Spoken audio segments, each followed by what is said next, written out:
Welcome to Candid Conversations with Dr. Mayfield. Here's your host, Trever Shirin. Today we're going to talk about silence.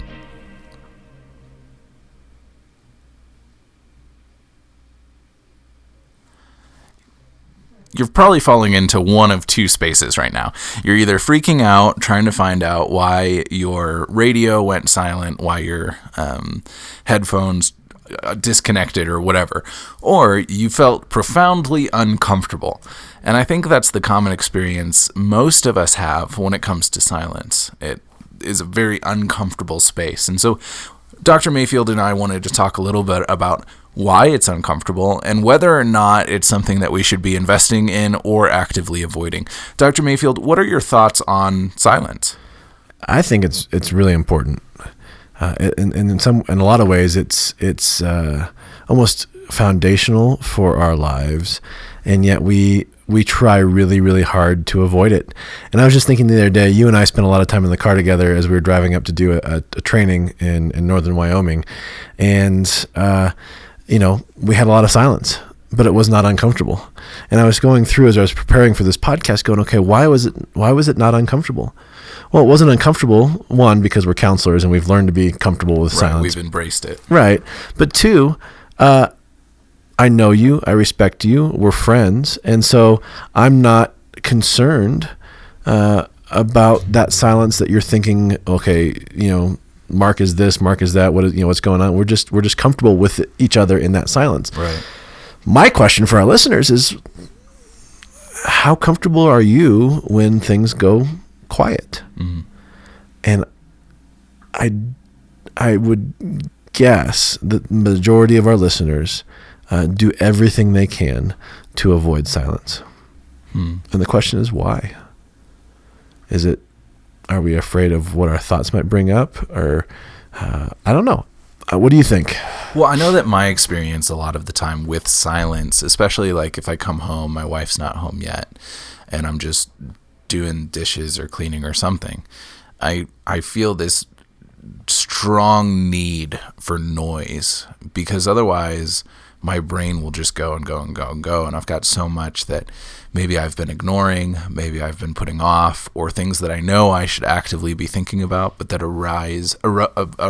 create an anxiety in me that I don't want at that moment. Yes.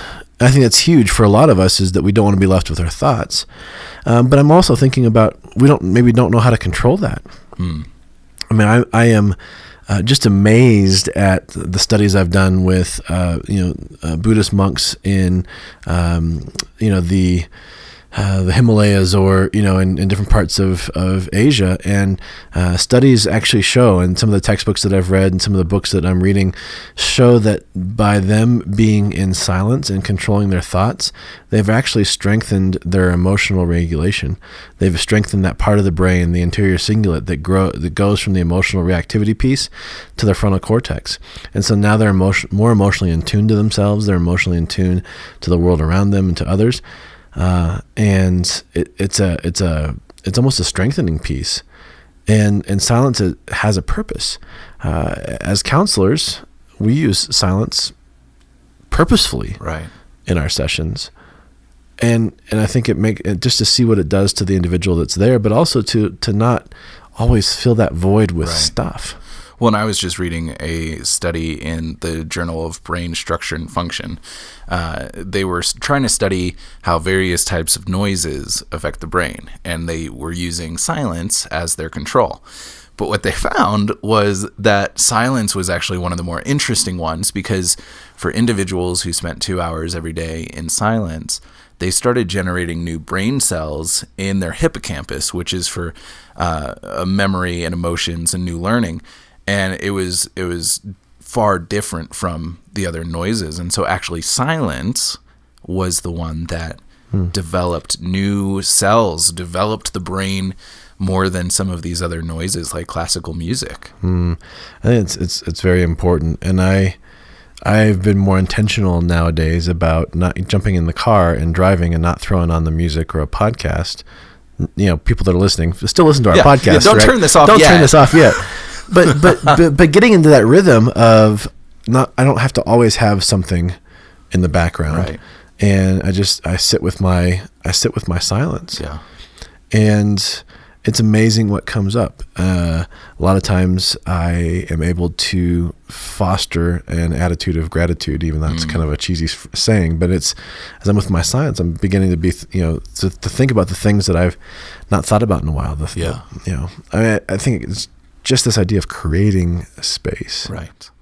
Well, and I think it's important too in relationships. I remember when I was dating my now wife, we would have a lot of times that we'd realize we had just been sitting in total silence with each other for 5 minutes. And normally that would be totally uncomfortable, but there was this sense of intimacy that we didn't need to fill space with words. And we see this in Jewish culture. I know you've talked about this a lot, this sitting in Shiva of the mourning process. And just sitting with someone, not filling the space with words, even though we want to say things to comfort someone, but just sitting, being, and just staying in that moment of silence. Well, there's power in proximity. We'll eventually have one of our therapists here who does equine therapy on the podcast, and there's just power in that silence and proximity with a horse. But it's a relational thing. In our bodies, we talk about this all the time, that our brain doesn't reach its fullest potential unless in relationship with others. But we forget that relationship doesn't mean talking or doing something. It means just being with each other. And studies show, and I'll have, I need to go and find the actual study, but I've read that studies show that by just being in proximity with somebody, side by side, shoulder to shoulder, or in an embrace, or a prolonged embrace, or just cuddling on the couch, or sitting in a car ride, the brain is actually growing and improving and enhancing in that safety. Yeah.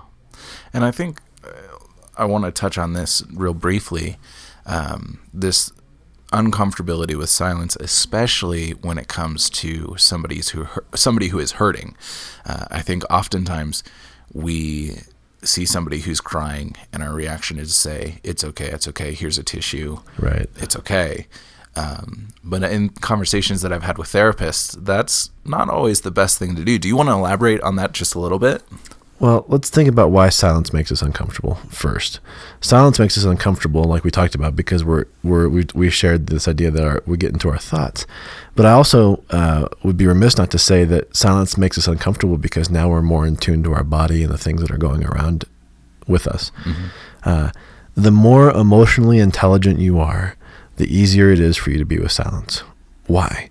Because you're aware of the energy being passed between you and somebody else. You're aware of the energy in the room. You're aware of your own emotionals. You're aware of your own emotions, and it's not a scary thing for you. And so the ability to sit with that uncomfortability in the midst of silence is a mark of maturity. And a lot of times when we're sitting with somebody that is grieving and we're feeling the depth and the pain of that emotion, typically we break silence because we want to feel better, not because we want to make them feel better. Mm-hmm. And it's not a judgment. We all do it. It's just an exploration of what is. And so the more that we are able to become comfortable with silence, and I would really encourage our listeners, start small. I mean, we just did 5 seconds at the beginning of this episode, and I'm sure many of you were like, right, what's going on? But start small. There's something powerful about sitting on your back porch at sunrise with a cup of coffee and just being quiet. Right. Or at sunset, or I don't know, fill in the blank. I mean, this may be a hairpin idea or whatever my father-in-law always hairbrain idea. Emotional. Yeah. But I'd like to, since our listeners are already listening to this, and they've hopefully by now learned that our podcasts are about 24 minutes, I would like to take the next 30 seconds and just give you the gift of silence. And I had a professor in my undergrad do this for us. We were in the middle of Chicago, and he said, you guys are hearing car horns all the time. There's always noise in Chicago. And I want to give you guys a gift of 5 minutes of just being silent. Don't pull out your phones. Don't do anything. just accept the silence, kind of sit with it. And so we're not going to do it for very long, maybe 30 seconds to a minute. But as we do this, pay attention to what you're thinking and pay attention to what you're feeling. And if you're not driving, or, write down after this 30 seconds is over what was going on inside you, because I think you're going to have a lot more insight than you realize. Yeah. And I'd encourage you not to skip this next minute.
There you go. You've survived a minute of silence. And I know for me, that was very relaxing.